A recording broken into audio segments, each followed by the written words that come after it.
आपका क्या नाम है बेटा? पल्लवी। अभी तक कुछ पढ़े हैं? नहीं कुछ पढ़े हैं, ठीक है, बैठ जाइए।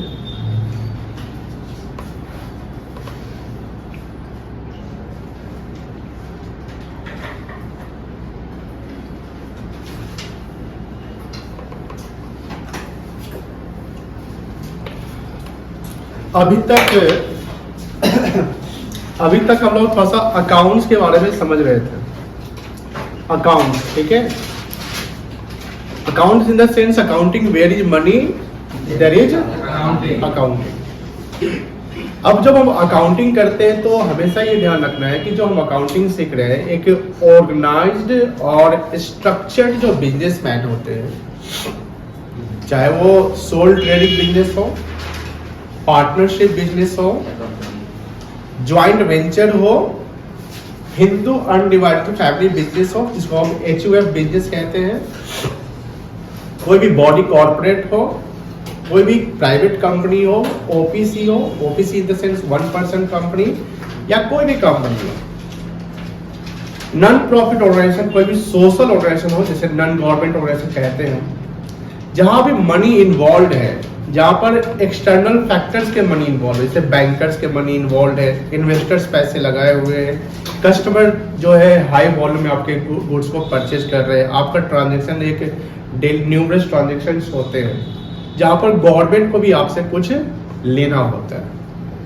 तो ऐसे ऑर्गेनाइजेशन को प्रॉपर वे में, यानी सिस्टमैटिक वे में अकाउंटिंग करने होते हैं। अकाउंटिंग का लेमन मैनेजमेंट मतलब होता है कि हिसाब किताब रखना, और हिसाब किताब एक छोटा पान वाला जो है वो भी रख लेता है, एक चाय वाला वो भी रखता है। They don't need to know about the accounting. उसको अकाउंटिंग जानने की जरूरत है कि हम अकाउंटिंग कैसे करते हैं। उसको हिसाब रखना है, हिसाब जैसे पैसे का हिसाब रखना है। पैसे का हिसाब मतलब कितना हमने सामान आज बेचा, खरीदा, किसके, बाकी है, वगैरह वगैरह। बट उससे गवर्नमेंट को कोई लॉस नहीं है। गवर्नमेंट वो तो अपने सर्वाइवल के लिए काम कर रहा है। यू नो द सर्वाइवल, मतलब जिंदगी जीने के लिए भैया इतना कमा ले कि फैमिली चल जाए। तो वहां उनको एक प्रॉपर सिस्टमैटिक अकाउंटिंग नहीं करनी है। बट जब हम एक स्ट्रक्चर्ड बिजनेस में आते हैं, इन द सेंस के लार्ज स्केल पे आते हैं, तो कहीं ना कहीं वहां पर अकाउंटिंग करनी पड़ेगी, बिकॉज उनकी प्रॉफिट्स ज़्यादा है, सेल्स ज़्यादा है, और प्रॉफिट है तो टैक्स देने पड़ेंगे। एक लिमिट से अगर ऊपर है, सेल्स अगर है, रिसीट्स है, तो GST देने पड़ेंगे। जैसे कोचिंग वाला सब जैसे है, तो जैसे आपका AOC है, वो GST आपसे कैलकुलेट नहीं कलेक्ट करता है, क्योंकि ये GST में रजिस्टर्ड नहीं है। क्योंकि उसके एक लिमिटेशन है GST के लिए कि कोई भी प्रोफेशनल सर्विस जो प्रोवाइड कर रहा है उसको 20 लाख रुपया साल का रिसीट होना चाहिए मिनिमम।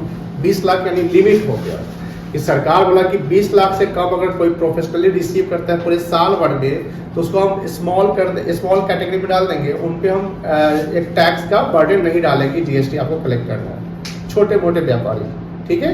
लेकिन जैसे ही आपका लिमिट 20 लाख से ऊपर, यानी मान लो कि हमारी रेवेन्यू एक साल की रेवेन्यू, समझ रहे हैं ना, जो कल समझ रहे, हमारी रेवेन्यू एक साल की अगर 25 लाख रुपए 20 लाख से ऊपर हो जाती है, तो मैं कंपल्सरी लायबल हो जाऊंगा GST में रजिस्ट्रेशन के लिए। हमको करवाना पड़ेगा। तो सर आपको करवाना पड़ेगा, आपका मन करे नहीं करवाने का तो फिर वही होगा, GST डिपार्टमेंट का कभी मान लो कि मन फड़का कि चलो देखते हैं कौन कौन कोचिंग वाला सब रजिस्ट्रेशन करवाया हुआ है, नहीं करवाया हुआ, वो चेक करेगा और पता चल गया कि इसका तो 25 लाख रुपए का रिसीट से एक साल का, तो हमसे पूछेगा कि सर GST का बिल दिखाइए। तो बच्चा सबसे जो कलेक्शन करते हैं फीस, तो हम पे GST कलेक्ट नहीं कर रहे तो हम पे पेनाल्टी लगा देंगे। डिपेंड करता है उसके कैलकुलेशंस पे। एक बार हमारे यहाँ GST डिपार्टमेंट आ गया था, 4 लोग आ गया था, बोला सर आप यहाँ पे आया, 4 लोग आए थे, बोला 4 वो पेरेंट्स है, 4 बच्चे के लिए आए हुए के लिए। बाद में पता चला कि GST वाला है, तो बोले कि सर आप GST ऐसे करवाया कि नहीं करवाया? हमको नहीं करवाए हुए। तो सर क्यों नहीं करवाया? तो कहते सर एक्चुअली वो लिमिट होता है, लिमिट नहीं है, लिमिट 10-12 लाख रुपए ही है, तो कहाँ होती है जो हम GST करवाए, 20 लाख का लिमिट होता है। अच्छा ठीक है, तो आप अपना दिखाइए डेटा वगैरह, हम पे देखिए ना डेटा, तो कंप्यूटर खोल दिए, देखिए सर, तो अच्छा ठीक है। लेकिन नीचे जो कैरियर प्लानर है, देखना CP है, कैरियर प्लानर की जो रिसीट्स है वो 20 लाख से ऊपर है। अब कितनी हमको नहीं पता है, 20 लाख से तो उनका उनका अगर उनके यहाँ कोई आपके भाई बहन जो पढ़ रहे होंगे तो उनका जीएसटी कलेक्शन होता है। जैसे एपेक्स करते होंगे आप, और भी जैसे है आकाश हो गया, फिजिक्स वाला भी अगर कोई ज्वाइन किया होगा, आपको बिल मिला है फिजिक्स वाला से, इनवॉइस मिला है तो उसमें जीएसटी लिखा हुआ होगा। तो फिजिक्स वाला की रेवेन्यू तो नेशनल लेवल पे तो 20 लाख तो बहुत कम हो गई ना, वो तो मुजफ्फरपुर से कलेक्ट कर लेता होगा। तो ये समझिए, यानी हम जब बात कर रहे हैं कि गवर्नमेंट का इंटरेस्ट छोटे व्यापारी पे नहीं जाता है, क्यों नहीं जाता है? कि छोटा व्यापारी सर्वाइव, हम छोटे व्यापारी को परेशान करेंगे तो फिर क्या होगा कि गवर्नमेंट के अगेंस्ट में प्रोटेस्ट होगा। मेरी बात समझ में आई ना? इसलिए उनको हम परेशान नहीं करेंगे। लेकिन जैसे मान लो कि आपका मॉल में कोई शोरूम है, मॉल में अगर चाय का दुकान बोलता है, वहां पूछ रहे हैं कि भैया तुम मॉल में दुकान को ले बात करो, इसका बताओ कैसे क्या करना है।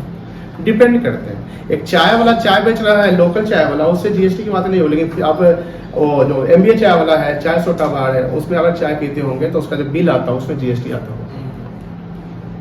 आप अगर ढाबा पर खाना खा रहे तो वहाँ जीएसटी की बातें नहीं होती। वो कागज पे लिख दिया कि हाँ 520 रुपया 700 रुपया, लेकिन आप एक रेस्टोरेंट में वही खाना खा रहे हैं तो वहाँ जो बिल आता है तो जीएसटी उसमें रहते हैं।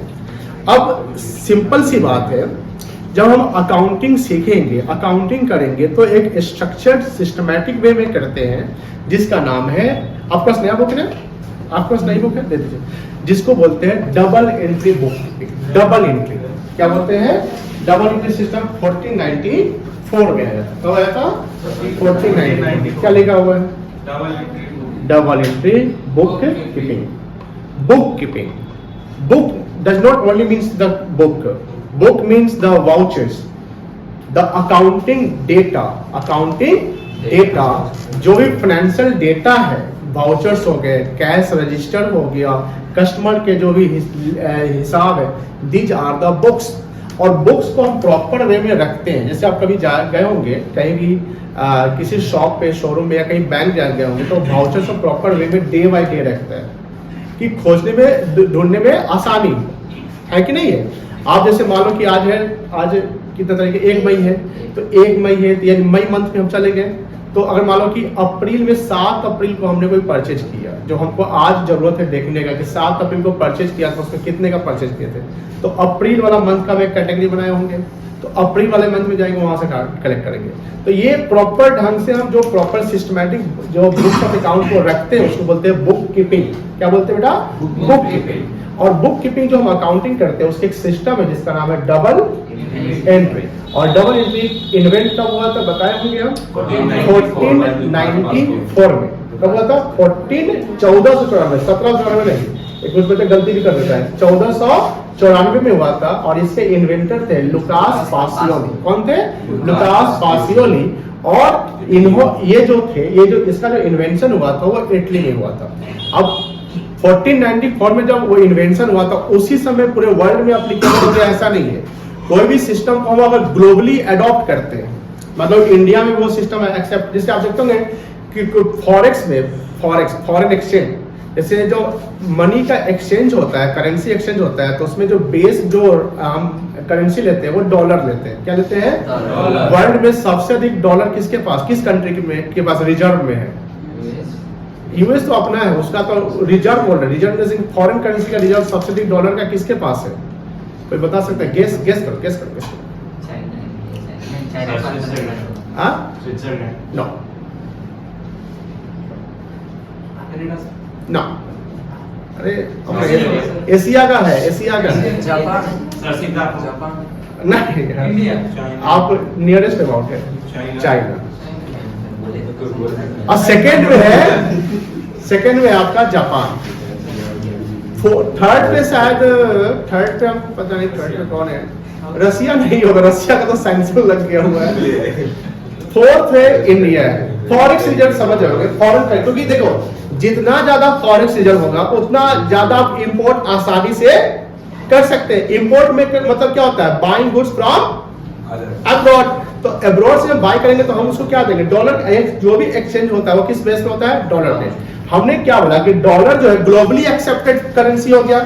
अब आजकल देखो जैसे रसिया यूक्रेन में जो वार हुआ तो रसिया पे सैंक्शन लगा दिया गया, तो रसिया बोलता है कि हमारा करेंसी अब एक्सेप्टेबल होगा, या जिस देश से मेरा लेन देन होगा हम आपका करेंसी लेंगे और आप मेरा करेंसी लेंगे। जैसे इंडिया का देखे होंगे तो रसिया परेशान हो गया कि भैया तू इतना ना इंपोर्ट करता है कि तोरा रुपया मेरे पास बहुत ज्यादा आ गया है। मुझे बात समझ में आ रही है? अब इंडिया रसिया से ज्यादा क्या करता है, बाई करता है। क्या करता है? बाई। तो इंडिया तो गुड्स ले लिया, क्रूड ऑयल ले लिया, तो इंडिया क्या दिया? रुपया। क्या दिया? क्योंकि डॉलर तो देगा नहीं, क्योंकि डॉलर उसका लेने वाला है नहीं, और रुपया उसका इतना आ गया है क्योंकि रसिया इंडिया से कम खरीद रहा है तो पेमेंट तो कम करेगा, अब वो रिजर्व उसके पास ज्यादा हो गया। तो आज सिनारियो क्या बन रहा है, ग्लोबली सिनारियो ये बन रहा है, प्रैक्टिकली समझिए इसे, कॉमर्स में, फाइनेंस में ग्लोबली ये सिनारियो बन रहा है कि अब ग्लोबली डॉलर ही एक डोमिनेटेड करेंसी है। हम ऐसा नहीं कह सकते, डोमिनेटेड समझते हैं ना, जैसे अगर हम बोले कि वर्ल्ड में डोमिनेटिंग कंट्री कौन है? यूएस। कौन है? यूएस है, चाहे फंड में हो चाहे पावर में हो, कह सकते हैं ना बेटा, डोमिनेटिंग कंट्री। अब ऐसा सिचुएशन आता है कि रसिया यूक्रेन उधर लड़ लिया, इजराइल से फिलिस्तीन और ईरान का हो जा रहा है, तो इंडिया सोच रहा है भैया कभी हम लोग चाइना से हो जाएगा, पाकिस्तान से हो जाएगा, सब तो अपना तैयारी रखेंगे ना कि भैया अगर ये दोनों लड़ रहा है तो सोचा कि कभी हम लोग हो सकता है, हम अपना तैयारी कर लेते हैं। दूसरे की लड़ाई से हम अपनी तैयारी क्या कर सकते, प्रिपरेशन कर सकते हैं कि अगर मेरी कुछ किसी से नहीं बनी तो हो सकता है यूएस हम पे सैंक्शन लगा दे। इंडिया तो सोच सकता है, इंडिया को डोमिनेट करता है यूएस। देखिएगा इंडिया नहीं ज्यादा बोलता है क्योंकि जानता है कि सारा तो डोमिनेटिंग करेंसी तो डॉलर है, कुछ करेंगे, सैंक्शन जैसे लगा दिया डॉलर में चलने नहीं करेगा ग्लोबली। इसे देखिएगा जब पॉलिटिशियन जब मिनिस्टर बन जाते हैं तो डिप्लोमेट हो जाते हैं। नरेंद्र मोदी जब तक पीएम नहीं थे बड़ा बोलते थे, कैसे पीएम बने तो बोलने की जो उनकी जो लिमिट है या जो भी प्रोटोकॉल समझते होंगे, प्रोटोकॉल होते हैं मर्यादा, कि आपको लिमिट में बोलना है। ऐसा नहीं कि पाकिस्तान के पीएम सब कुछ बोल दिए, ये सब चीजें जरूरी होती है। किसी कंट्री को आप डायरेक्ट नहीं बोल सकते हैं कि मेरे पास एटम बॉम्ब है, जब मन करेगा गिरा, ये सब चीजें जो होती है डिप्लोमेसी में यूज नहीं की जाती, ये सब चीजें ध्यान रखनी पड़ेगी। तो जब हम बात ये कर रहे हैं कि जब जैसे डॉलर ग्लोबली एक्सेप्टेड करेंसी अभी भी फिलहाल है, कुछ कंट्री में नहीं है, उसी प्रकार जब डबल एंट्री सिस्टम आया तो 1945 में जैसे एक 1939 टू 1945 सेकेंड वर्ल्ड वॉर हुआ था ना, 1939 टू 1945, जिसमें जर्मनी जापान साहब पूरा पर डिफीट कर गए हुए थे। तो जब वर्ल्ड में 2 बार वर्ल्ड वॉर हो गया, जान माल सब कुछ तहस नहस हो गया, शांति व्यवस्था नहीं रही, तो वर्ल्ड के सभी लीडर एकजुट हुए after the second world war कि भाई हम लोग को ऐसा एक ऑर्गेनाइजेशन डेवलप करना चाहिए जहां पर शांति व्यवस्था बनी रहे, और कोई अगर बदमाशी करे तो उसका हम सैंक्शन वगैरह लगाए, उसको हम कंट्रोल करें। उसी के रीजन से 1945 में यूनाइटेड नेशन ऑर्गेनाइजेशन का गठन होता है, यूएनओ। किसका गठन हुआ? यूएनओ। अब यूएनओ से कोई चीज जब सैंक्शन होता है तो उसको क्या कहते हैं? ग्लोबली एक्सेप्टेड है, यहाँ इंडिया को भी अब वो नियम मानने पड़ेंगे वैसे भी। और यूएनओ की ब्रांच है WTO। क्या ब्रांच है? WTO, world trade organisation, WHO, world health organisation. ऐसे बहुत सारी ऑर्गेनाइजेशन, जैसे IMF का नाम सुनते होंगे, इंटरनेशनल मॉनेटरी फंड, एक वर्ल्ड बैंक है जो लोन देने का काम करती है।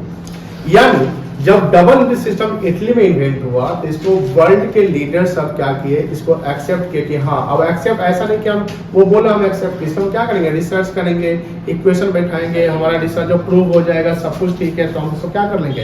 एक्सेप्ट करेंगे। और ऐसे ही डबल सिस्टम का क्या हुआ? इन्वेंशन हुआ था। ठीक है, समझ गए?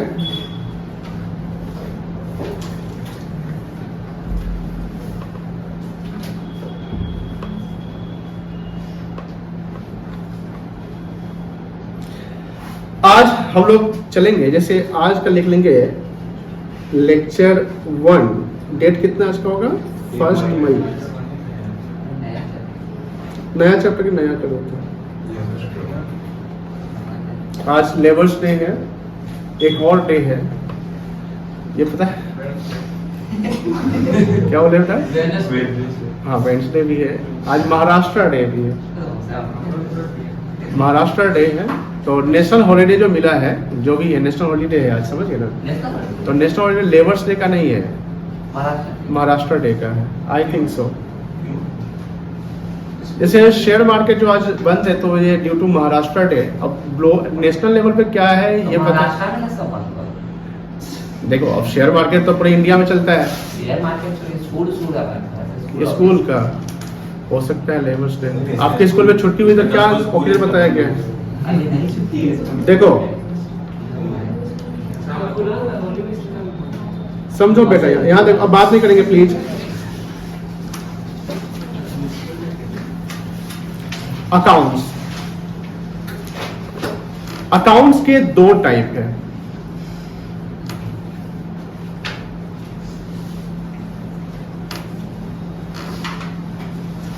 एक है आपका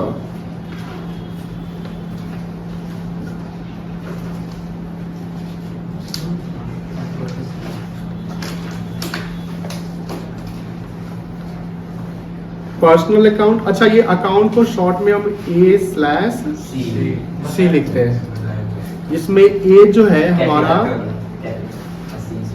कैपिटल लेटर रहेगा और सी हमारा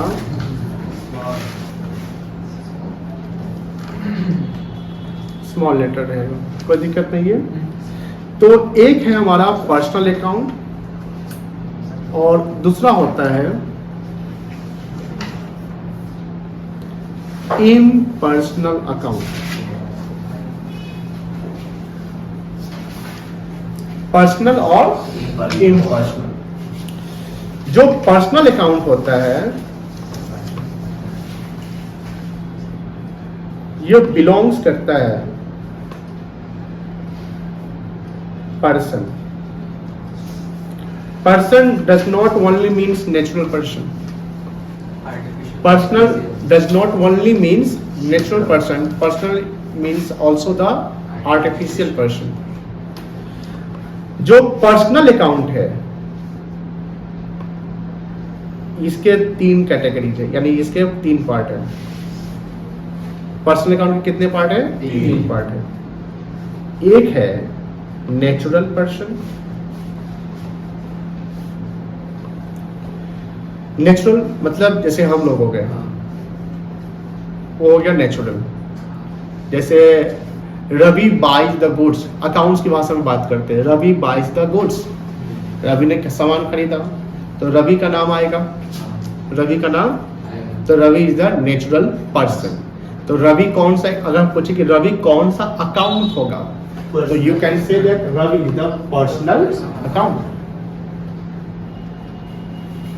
सोहन सोल्ड गुड्स, सोहन आया natural person. Natural person Sohan account बनेगा। सोहन अकाउंट बनेगा तो पूछा जाएगा सोहन किस कौन सा अकाउंट में आएगा? Personal account. तो पर्सनल अकाउंट सब नेचुरल पर्सन समझ गए। दूसरा होता है आर्टिफिशियल पर्सन। आर्टिफिशियल का मतलब क्या होता है? जिसको हम क्रिएट करते हैं, जिसको हम क्या करते हैं? क्रिएट करते हैं, यानी मैन मेड या लॉ के द्वारा किसी का निर्माण होता है। बैंक या फर्म, सब आ जाएगा, फर्म भी आएगा, बैंक भी आएगा।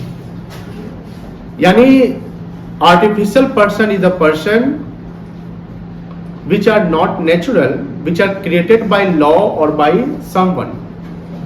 For example, any types of organization. अब कोई भी ऑर्गेनाइजेशन, जैसे आपने बोला बैंक, बैंक में जैसे स्टेट बैंक हो गया, पंजाब नेशनल बैंक है, कोई भी बैंक, बैंक बैलेंस नहीं, ध्यान रखिएगा, बैंक और बैंक बैलेंस अलग है। जैसे मान लो स्टेट बैंक ऑफ इंडिया मेरा है क्या? स्टेट बैंक ऑफ इंडिया में मेरा अकाउंट नंबर मान लो ABCD है, उसमें 50 रुपए बैलेंस है, वो मेरा है ना? अरे वो मेरा ही है 50। तो स्टेट बैंक ऑफ इंडिया में 50 रुपए बैलेंस है, वो बैंक नहीं है, वो बैंक बैलेंस है, बैंक डिपॉजिट्स है। You have to be differentiate the bank and bank balance, both are different. Bank is the organisation, bank is the entity who accepts deposits और lends money. Who accepts deposit, जैसे हम पैसा जमा करने गए तो bank ने डिपॉजिट एक्सेप्ट किया ना, तो बोले सब बैंक कहाँ रहता है? बैंक में बैठा हुआ स्टाफ रहता है, ऐसा पतला दुबला, वही पैसा बोलते कितना है तो इतना हम दे देते हैं। अरे भाई आप वो तो रिप्रेजेंट कर रहा है बैंक, तो बैंक में बैठा हुआ एक एम्प्लॉई है, आप स्टेट बैंक ऑफ इंडिया को पैसा दिए, आप पंजाब नेशनल बैंक को पैसा दिए। Bank is the entity who accepts deposits और लेंड्स मनी। अगर आपको पैसे की नीड है तो आप बैंक से क्या करोगे, बोरो करोगे। तो बैंक का दो प्राइमरी काम होता है, प्राइमरी काम दो होता है, उसके अलावा भी बहुत सारे काम जैसे चेक देना, एटीएम, क्रेडिट कार्ड, लॉकर, ये सब चीजें भी होती है। बट मेन फंक्शन बैंक का पूछा जाए तो क्या बोलेंगे, बैंक का दो मेन फंक्शन है। डिपॉजिट एक्सेप्ट करती है, वही पैसा दूसरे को लोन में देती है। हमको देती है 3% जमा करते हैं, तो मेरे भैया जो लोन लिया तो उसको 8% 10% चार्ज कर देती है। ऐसा होता है ना। बैंक बहुत बड़ा बनिया होता है, क्या होता है, बनिया, लेकिन वो लीगल बनिया है। क्या है, लीगल बनिया। बनिया समझते हैं व्यापारी। हमने जस्ट पहले भी बताया होगा कि हमारे देश में 3 ऐसे ऑर्गेनाइजेशन है जिसके पास अपने पैसे ही नहीं है। एक हो गया बैंक, एक हो गया आरबीआई, और दूसरा तीसरा ministry of finance, government of India, ministry of finance, ठीक है ना। इसके पास पैसे नहीं, बट ये पैसे के सप्लायर होते हैं। ये क्या होते हैं, सप्लायर, पैसे सप्लाई करते हैं। पैसे तो हमारे और आपके। चलिए, तो आर्टिफिशियल पर्सन कौन हुआ, जैसे बैंक हो गया, सोल ट्रेडिंग फर्म हो गया, जैसे एकेडमी ऑफ कॉमर्स हो गया आपका, पार्टनरशिप फर्म हो गया, HUF बिजनेस हो गया, कोई भी कोऑपरेटिव सोसाइटी हो गया, कोई भी कंपनी, टाटा, रिलायंस, विप्रो, अडानी, कोई भी कंपनी जो है आर्टिफिशियल पर्सन क्रिएट किया गया है। जैसे सर रिलायंस का क्रिएशन बाय लॉ हुआ है ना, रिलायंस क्रिएशन कैसे हुआ, बाय लॉ, 2013 लॉ के अनुसार हुआ। 2013 से पहले 1956 कंपनी एक्ट हुआ करता था। तो कह सकते हैं आर्टिफिशियल पर्सन जो क्रिएटेड होता है। एंड थर्ड होता है बेटा रिप्रेजेंटेटिव।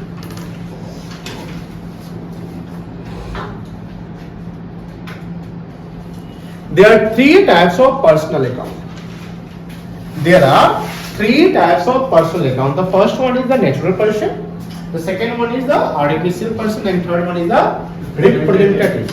Representative is the मतलब कि ये एक ऐसा अकाउंट है जो रिप्रेजेंट करता है इधर नेचुरल को और आर्टिफिशियल को।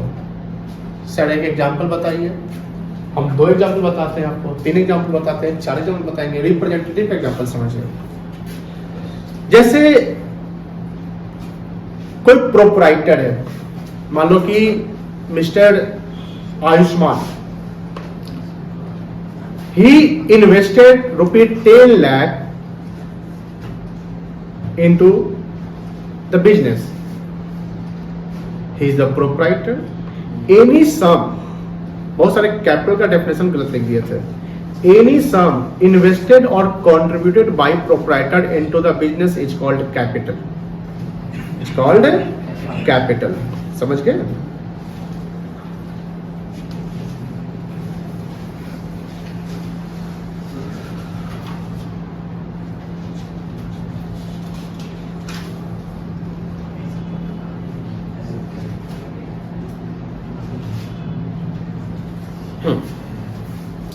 जैसे एग्जांपल समझिए, यहाँ पर कोई हर्ष के पास भैंस ने कैश का अलग इंट्रोड्यूस किया, ये इसका एक बिजनेस है, इसने 50 लाख रुपए इन्वेस्ट किया, वो क्या कहलाएगा, capital. Invested bye Harsh is the proprietor.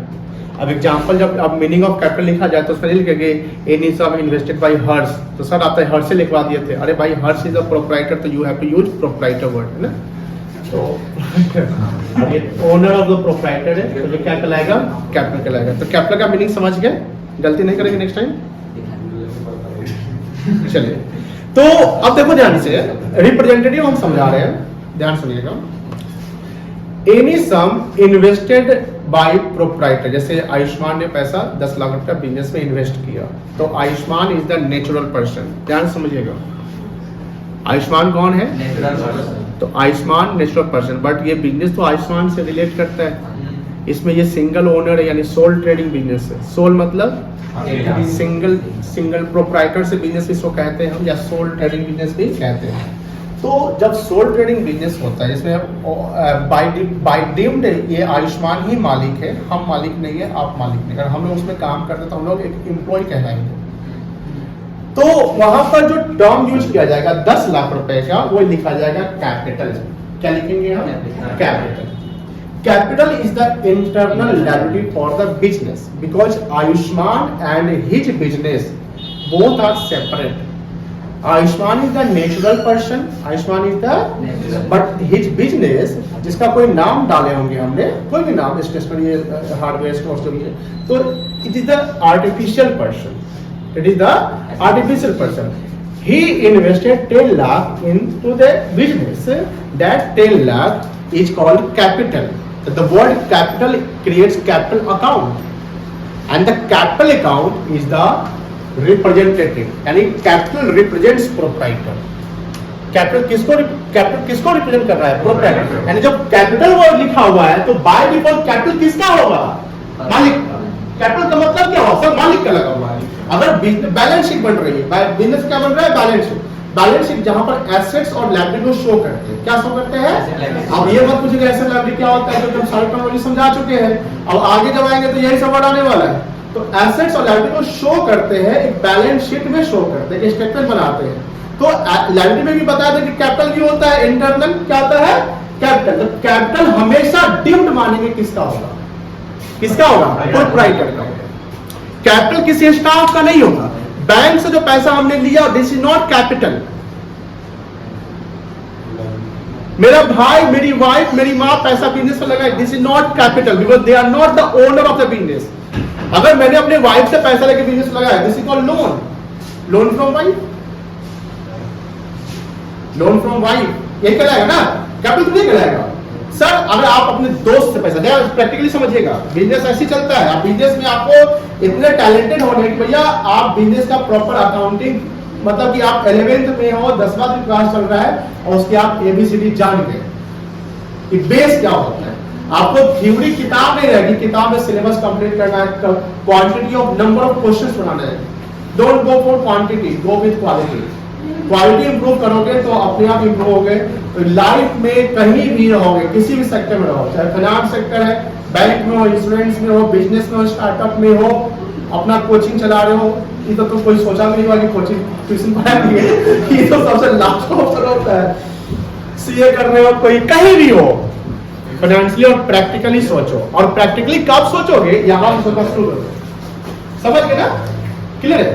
तो यहां देखिए ध्यान से कि जैसे मान लो कि प्रैक्टिकल समझिएगा. मेरा एक फ्रेंड है, मैंने एक फ्रेंड से 5 लाख रुपया पर्सनल लिया उधार. क्या लिया? पर्सनल. ध्यान से लिएगा. एक मिनट पहले कंप्लीट करने दीजिए फिर बताइए. मैंने अपने फ्रेंड से 5 लाख रुपया पर्सनल उधार लिया. बोला भाई दे दे, हम तुमको दे देंगे. वो ये नहीं पूछा कि भैया तू पैसा का करेगा क्या? जुआ खेलेगा, विदेश घूमेगा, शेयर खरीदेगा, बिजनेस में लगाएगा, घर बनाए, क्या करेगा उसको नहीं. बस उसने हम पे विश्वास करके कि मेरा क्लोज फ्रेंड है, वो जानता है कि मेरी क्रेडिट 1 करोड़ की अगर है तो 5 लाख इसको देने में. देखो 5 लाख उसको दोगे जिसकी क्रेडिट 1 करोड़ 50 लाख की होगी तब ना दोगे. एक रिक्शा वाला आपसे 50-5 लाख मांगे दिएगा नहीं. लेकिन आपके सोसाइटी में जो सबसे बड़ा आदमी होगा, जो फॉर्च्यूनर BMW चलता होगा, वो बोलेगा 5 लाख रुपया लगे तो आपका अगर होगा तो दे दीजिएगा. भाई तो अपने 1 करोड़ का वैल्यू लेके चलता है. मेरी बात समझ रहे हैं? ऐसे कोई भी हम किसी को देते हैं और लेते हैं. तो 5 लाख उनसे हम लिया और वो पैसा हम अपने बिजनेस में लगा दिए. ध्यान रखिएगा, पर्सनल हमने 5 लाख रुपए फ्रेंड से लिया, वो पैसा हमने बिजनेस में लगा दिया. बताओ इसको फ्रेंड्स लोन कहेंगे कि कैपिटल कहेंगे? आप पैसा लेकर के उससे आप लगा दीजिए. हाँ, हम उसको बताएंगे कि पैसा का हम क्या करने वाले. हम बोले कि भैया पैसा हम चुका देंगे तुमको, पैसा हम चुका देंगे. वो इंटरेस्ट की भी बात नहीं किया. कैपिटल हो गया.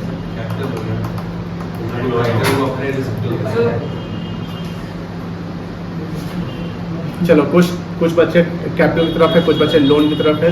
लोन की तरफ कौन कौन है? 1 2 3. तुम किधर है? किसी में देखो ये लोन नहीं कहलाएगा क्योंकि सर वो प्रोप्राइटर का सर अपने हम अपने रिस्क पर ले रहे हैं. हम उससे भाई पर्सनली मुझे दो, मैं पर्सनल पैसा उससे लिया, वो पैसा मुझसे मांगेगा, वो पैसा मुझसे मांगेगा, हम अपना पैसा बिजनेस लगा दिए. This is my capital. अब यहाँ से हम प्रॉफिट बनाए ना बनाए, ड्रॉ करें, पैसा विड्रॉ करना. अगर प्रोप्राइटर पैसा इन्वेस्ट करता है उसको कैपिटल कहते हैं. कैपिटल रिप्रेजेंटेटिव अकाउंट हो गया. समझ गए? क्योंकि रिप्रेजेंट किसको कर रहा है? प्रोप्राइटर को। सर अगर प्रोप्राइटर पर्सनल पर्पस के पैसा बिजनेस से निकाल तो सकता है ना, उसको विड्रॉ कर, ड्रॉइंग्स कहते हैं। क्या कहते हैं? तो ड्रॉइंग्स वर्ड भी अगर पकड़ेंगे तो ड्रॉइंग्स हमेशा कौन करेगा? Proper right. The term capital and drawings both relates to proprietor. ठीक है? अब समझो मैंने क्या बोला कि रिप्रेजेंटेटिव हमेशा जब इन दोनों को रिप्रेजेंट कर सकता है, तो कैपिटल कोई प्रोप्राइटर लगाया होगा और कर सकते कैपिटल आयुष्मान लगाया। आयुष्मान कौन था? नेचुरल। और उसने जो पैसा बिजनेस से इन्वेस्ट किया उसको क्या बोलेंगे? कैपिटल। तो capital is representative personal account. तो आपसे सवाल पूछा जाए कि कैपिटल कौन सा अकाउंट है, तो आप पर्सनल अकाउंट बोले, गलत नहीं है। अब आपसे पूछे पर्सनल अकाउंट में कौन सा अकाउंट है, तो आप अगर ये बोल दिए गलत हो गया। आप अगर ये बोल दिए गलत हो गया। रिप्रेजेंटेटिव, रिप्रेजेंटेटिव का मतलब ये समझो रिप्रेजेंट कर रहा होगा किसी को, समझ में आ रही ना? बेस को स्ट्रॉन्ग करिए सर। अब जैसे ड्रॉइंग्स मैंने बोला कि सर ड्रॉइंग्स मतलब हुआ तो प्रोप्राइटर विड्रॉ मनी और गुड्स, कोई भी सामान या पैसा बिजनेस से अपने पर्सनल पर्पस के लिए निकाले। जैसे मान लो कि मेरा छोटा भाई है, छोटा भाई है बोला भैया बिजनेस में हमको 500 रुपया चाहिए, सर को फी देना है। हम कह रहे भाई वो पैसा तो पर्स में नहीं है, रुको देखते हैं, चलो गल्ला से लो 500 रुपया, उसको हम 500 रुपया दे दिए। ये पैसा कहाँ से निकाले? पर्सनल पॉकेट से निकाले। अभी पॉकेट नहीं समझिएगा, ये गल्ला समझिएगा। मतलब कि कहाँ से निकाले? पॉकेट से निकाले, गल्ला से निकाले। गल्ला बिजनेस का होगा, तो ये कैश यहाँ से निकल गया, बिजनेस से पैसा चला गया। कौन निकाल रहा है? आपने प्रोप्राइटर। कौन निकाल रहा है? प्रोप्राइटर। तो इसको क्या बोलेंगे? कैपिटल या ड्रॉइंग्स? ड्रॉइंग्स कहेंगे। ये पर्सनल यूज है। आप अपने भाई को 5,000 दे 50,000 दे, कोई दिक्कत है। अब मान लो कि जान समझिए कैपिटल अगर हम लगा रहे हैं तो कैपिटल क्या हो रहा है? बढ़ रहा है घट रहा है? बढ़ रहा है। मान लो कि 10 लाख आयुष्मान ने पहले से लगाया, 5 लाख अपने फ्रेंड से फिर लगा लिया, तो कितना कैपिटल हो गया? 15 लाख। वो 1 लाख रुपया निकाल लिया, क्या हो गया? कितना हो गया? 40। तो drawings reduce the capital, drawings reduce the capital, और contribution additional capital increase the capital. Both drawings and capital relates to the proprietor. किसे? Proprietor.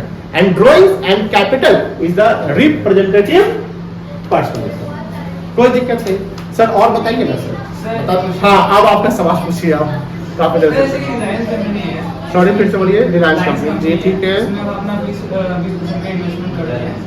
20% का इन्वेस्टमेंट, वेरी गुड। चलो बहुत अच्छा, आप तो मुजफ्फरपुर के सबसे अमीर आदमी कहलाएंगे। बिहार का सबसे हो जाएगा। तो हम उस कंपनी के लिए प्रोप्राइटर चाहिए। या you are the proprietor. Single proprietor. देखो प्रोप्राइटर वर्ड जो दीदी ने कहा ठीक बोला है। प्रोप्राइटर वर्ड सिंगल के लिए हो जाता है। आप प्रोप्राइटर नहीं लेकिन ओनर कहलाएंगे, शेयर होल्डर कहलाएंगे कि आप 20% के ओनर हैं। 20% के क्या है?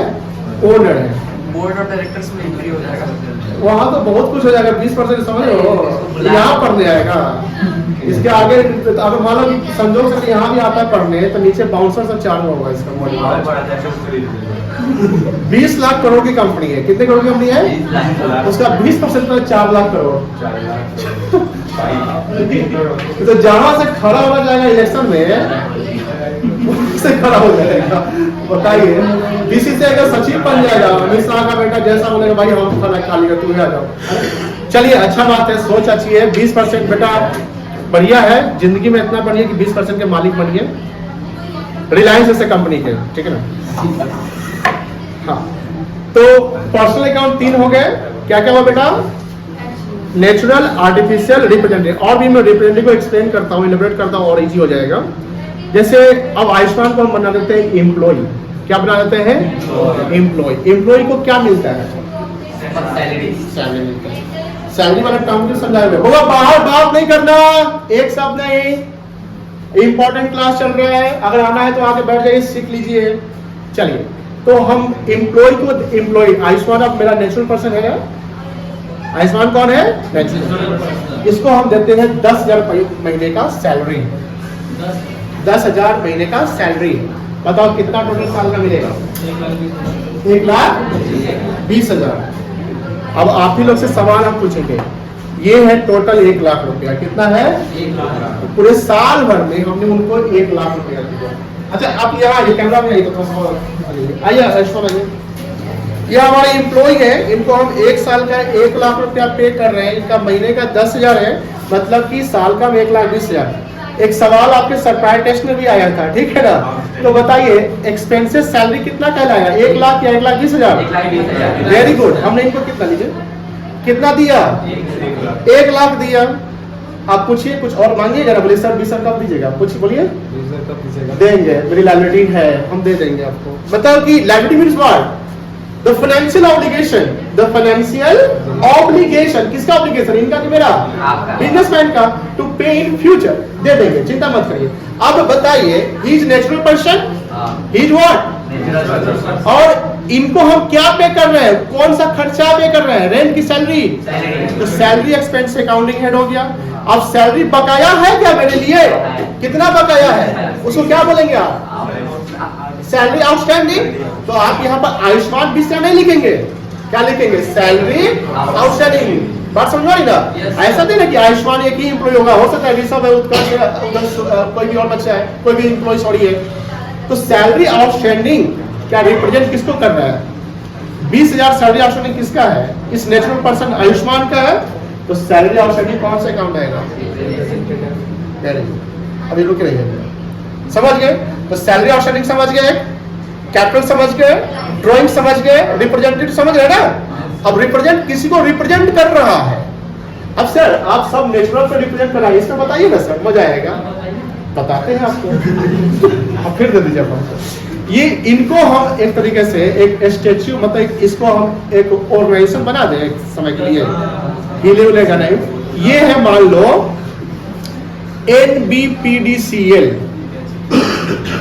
ये क्या चीज होता है, कोई बता सकता है? इसका फुल फॉर्म क्या है? बिजली वाला, north Bihar power distribution corporation limited, NBPDCL। अब हम कभी सरप्राइज से पूछ देंगे, याद रखिएगा।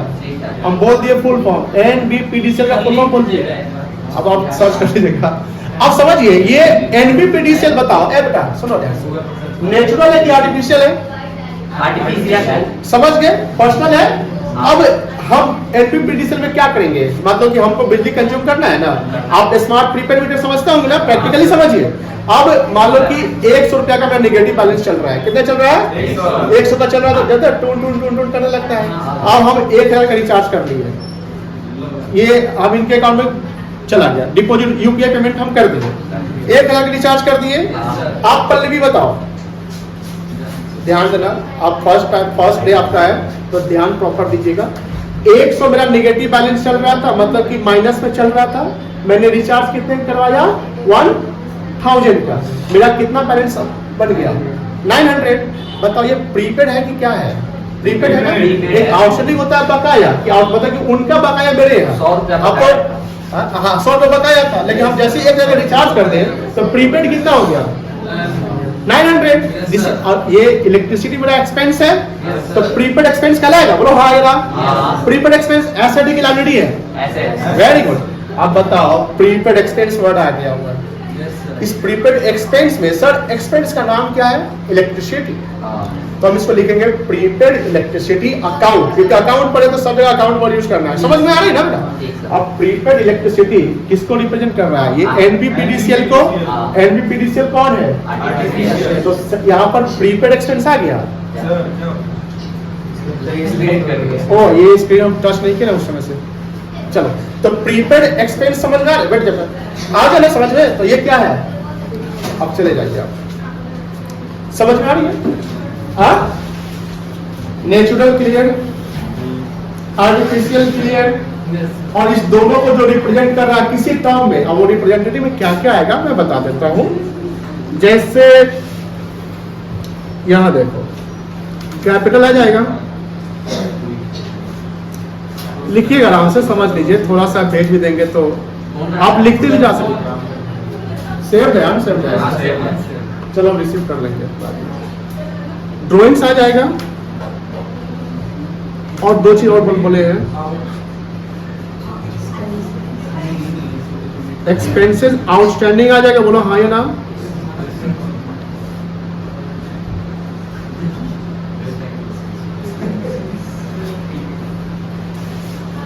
एक्सपेंसेस प्रीपेड आ जाएगा। अच्छा बताओ, ये याद है बैंक ओवरड्राफ्ट। किसी बैंक में मेरा करेंट अकाउंट है और जितना बैलेंस उससे, तो बैंक ओवर रिप्रेजेंट कर रहा है ना बैंक को, तो बैंक क्या है, आर्टिफिशियल है, बोलो हाँ या ना।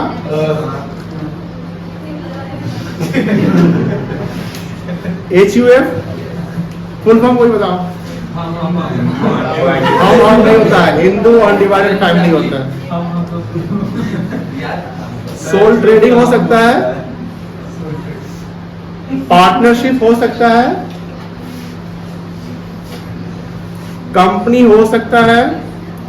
अब कंपनी में जिसका नाम ले लो, ठीक है, कोई NGO हो सकता है, चैरिटेबल ट्रस्ट सब होता है ना, याद है। एनजीओ क्या होता है? नॉन गवर्नमेंट ऑर्गेनाइजेशन, जैसे आप देखते हैं हमारी मांगे पूरी करो, रास्ता नहीं बनने देंगे, ऐसा तो होता है ना। एक charitable trust, charitable and religious कर दीजिए, रिलीजियस। जैसे अयोध्या हुआ, राम मंदिर सब हुआ, काशी विश्वनाथ जो भी मंदिर सब है, बड़ी बड़ी मंदिर धाम वगैरह, तो ट्रस्ट होता है ना उसका। ट्रस्ट होता है, आपको दान करना है, आपको एक तो उसके बिलिंग होते हैं, हर चीज के प्रॉपर मतलब की, तो वहां भी अकाउंटिंग होता है। अब छोटा सा मान लें कि यहाँ पर जैसे मंदिर है, चाहे आपके मोहल्ले में मंदिर है, वहाँ गए वो दान पेटी रखा हुआ, उसमें चाहे पंडित जी का इनकम हो जाता है इसलिए, तो वहाँ अकाउंटिंग करने की नीड नहीं है। लेकिन जो बड़े लेवल पे जो मंदिर, जहाँ जैसे आप दुनिया का सबसे धनी मंदिर इंडिया में, और इंडिया में कहाँ है पता है, तमिलनाडु में, तिरुमाला तिरुपति, तिरुमाला तिरुपति देवी संस्थान ऐसे करके, इस पे केस लॉ बना हुआ है, केस लॉ बना हुआ जो CA के फाइनल में पढ़ने हैं। अगर इसमें इस मंदिर में इतने सारे फंड, कहा जाता है लगभग 3 से 4 लाख करोड़ फंड है उसमें, लगभग 50,000 करोड़ तो कैश है जो डोनेट होता है, और 2.5 लाख करोड़ से ज्वेलरी है, जो गोल्ड सब है। कितना तहखाना जो है वो सदियों से बंद पड़ा हुआ है। मतलब कभी आप फोन आ रहा है सेम नंबर से क्या, पुराने मंदिर से तिरुमला तिरुपति बालाजी अभी बोले, बहुत सारे मंदिर, बहुत सारे पैसे हैं वहाँ पे, और सरकार चाह कर भी नहीं ले सकती है। क्यों नहीं ले सकती, बता सकते हैं? आप बताइए। अरे आपको भी तो गेस मौका देंगे बोलने का, बोलिए। इमोशन रहता है, इमोशन समझते हैं ना, इमोशन है, कैसे ले लीजिएगा आप, दैट्स व्हाई नहीं पाती है। तो जो भी चैरिटेबल, और इसके अलावा आर्टिफिशियल बता सकते हैं और कोई,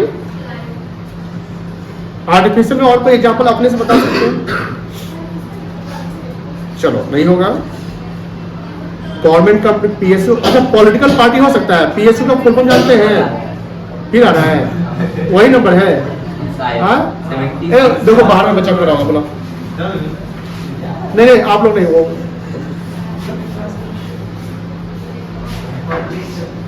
अंडरटेकिंग, जैसे सेल हो गया, भेल हो गया, NTPC सुन रहे हैं? NTPC का नाम, NTPC का नाम सुने हैं, नेशनल थर्मल पावर कॉर्पोरेशन, ठीक है, ये सब PSU हो गया।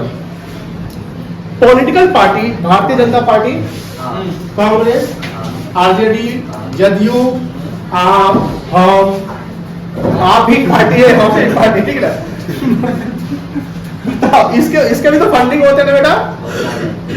एक जस्ट 2 दिन का न्यूज है, बीजेपी दुनिया की एक ऐसी पार्टी है, पॉलिटिकल पार्टी, जिसने एक साल में गूगल एड पे 100 करोड़, अरे हम 100 करोड़ सुने हैं, 100 करोड़ खर्च किए। अभी आप सुनेंगे तो अब बताइए, क्या ये पॉलिटिकल पार्टी किस में आएगा, बता सकते हैं? नेचुरल, आर्टिफिशियल या रिप्रेजेंटेटिव में आएगा? पॉलिटिकल पार्टी किस में आएगा? वेरी गुड, समझ गए ना। अब पॉलिटिकल पार्टी से मेरा लेन देन है, उसके अब बकाया तक आया है, तो आउटस्टैंडिंग प्रीपेड हो जाएगा, तो वो कहाँ जाएगा? और नरेंद्र मोदी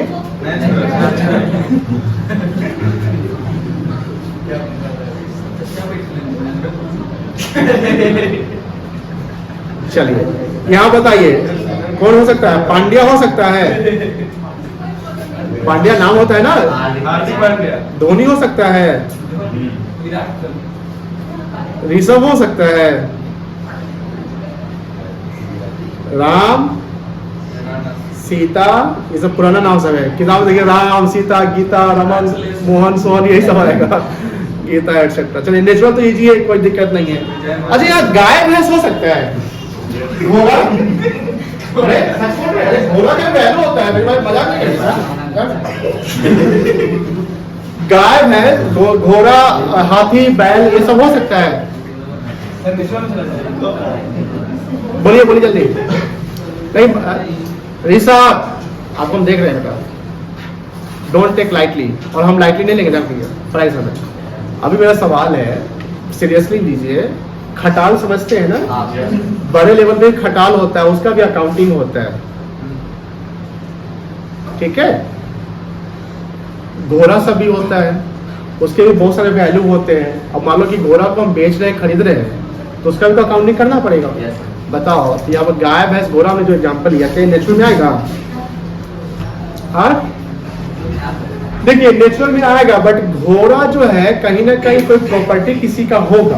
मान लो कि मेरा कोई संस्था है, उसमें मेरा गाय भैंस घोड़ा है, मवेशी जिसको बोलते हैं, तो ये सब संस्था आ जाएगा। जैसे एम्प्लॉयज होते हैं ना, तो एम्प्लॉयज हमारे हैं, तो उनको हम क्या पे कर रहे हैं, सैलरी या वेजेस पे कर रहे हैं। चलो, तो यहाँ पर नेचुरल समझ गए, आर्टिफिशियल समझ गए, रिप्रेजेंटेटिव समझ गए, इम्पर्सनल बता दे रहे हैं। इम्पर्सनल दो है, इसको कल डिस्कस करेंगे।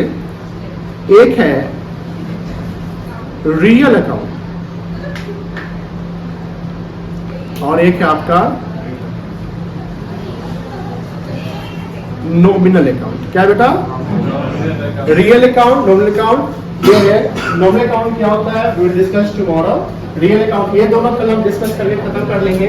ये समझ, हाँ बेटा वही होता है, एक्सपेंस होते हैं इनकम से related, asset income expense related यहाँ पर होंगे, तो हम लोग कल डिस्कस कर लेंगे। ये समझ गए? कल अगर हम कैसे भी सवाल पूछे इस पैटर्न पे तो बता दीजिएगा, कोई भी एग्जांपल बता दीजिएगा। ये लिखे हैं कि नहीं लिखे हैं? कितना टाइम लगेगा लिखने में? हाँ 5 मिनट लिख लीजिएगा। सर मिनिमाइज कर दें फोटो जो है। लेकिन आप लोग सेम डे नहीं लिख पाते हैं क्या? अरे सब लोग नहीं, ऋषभ को देखे तो कल लिख रहा था ये।